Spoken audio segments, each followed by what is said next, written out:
So today we're going to talk about connection because connection is your natural state, which means that disconnection is something unnatural.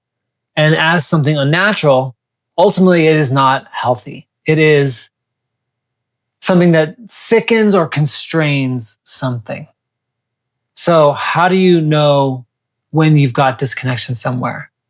Well, consider that you will feel some lack of love, some lack of acceptance, some form of struggle, some form of resistance. Because connection is what's there when you are simply in the presence of something or someone as it is, without a whole slew of judgments, turning whatever is going on into something that is good or right or bad or wrong.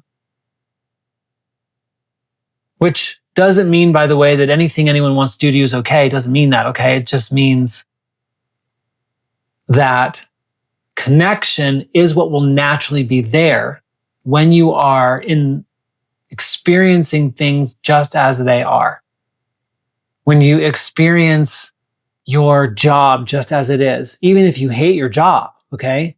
Well, you can get connected to that experience of hating your job, and in being connected to that, without making that bad or wrong or whatever, you will find your way to clarity about what you want to do about that much more gracefully, much more quickly. So again, this isn't some panacea or Pollyanna way of saying that everything's okay and you should just be okay with the world as it is. I'm not saying any of that.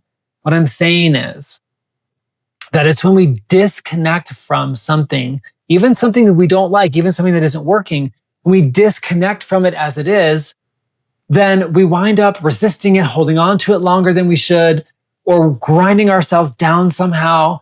And that is what causes the constriction or the dis-ease. Whereas when you get connected to it just as it is, then you can see your way clearly to what you're going to do that would also be connecting and empowering.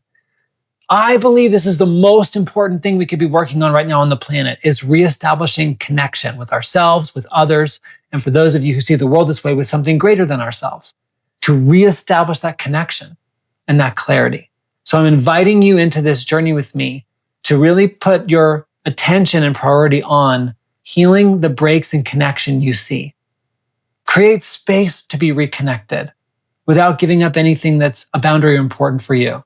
Try this on. Let me know what you discover, and thank you.